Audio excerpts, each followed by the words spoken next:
From this vantage point, the Earth may not seem of particular interest.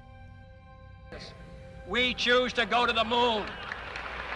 We choose to go to the moon in this decade and do the other things, not because they are easy, but because they are hard. Because that goal will serve to organize and measure the best of our energies and skills. One small step for man, one giant leap for man. But for us, it's different. Consider again that dot. That's here. That's home. That's us. On it, everyone you love, everyone you know, and everyone you ever heard of. Every human being who ever was lived out their lives. The aggregate of our joy and suffering, thousands of confident religions, ideologies, and economic doctrines, every hunter and forager, every hero and coward, every creator and destroyer of civilization, every king and peasant, every young couple in love, every mother and father, hopeful child, inventor and explorer, every teacher of morals, every corrupt politician, every superstar, every supreme leader, every saint and sinner in the history of our species lived there, on a mote of dust suspended in a sunbeam.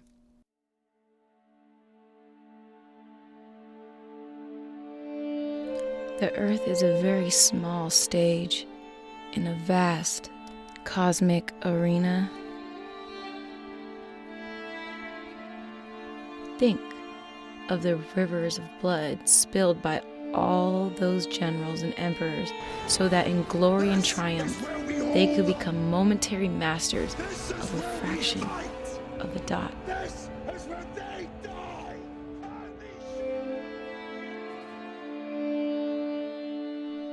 Think of the endless cruelties visited by the inhabitants of one corner of this pixel on the scarcely distinguishable inhabitants of some other corner.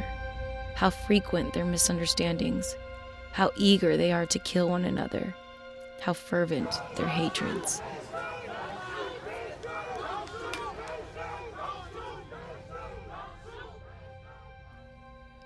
Our posturings, our imagined self-importance, the delusion that we have some privileged position in the universe, are challenged by this point of pale light. I'm sorry, but I don't want to be an emperor.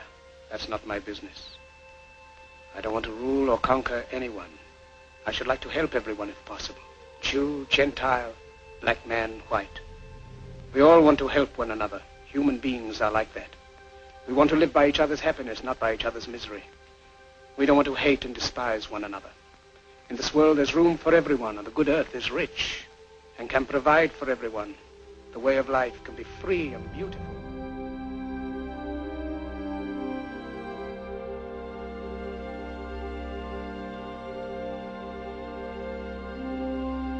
Our planet is a lonely speck in the great enveloping cosmic dark.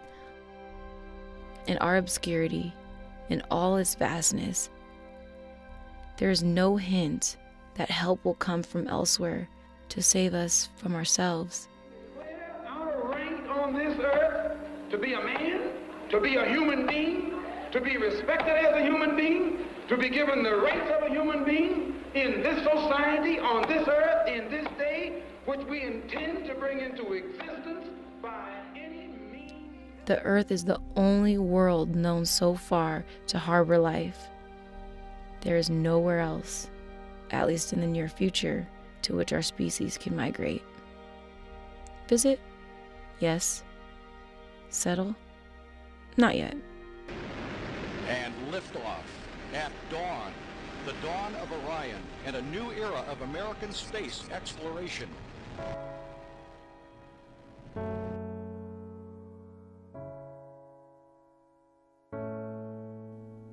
Like it or not, for the moment, The earth is where we make our stand.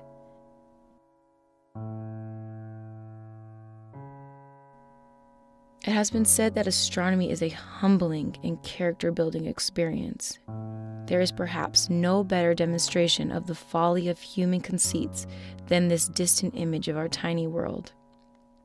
To me, it underscores our responsibility to deal more kindly with one another and to preserve and cherish the pale blue dot, the only home we have ever known.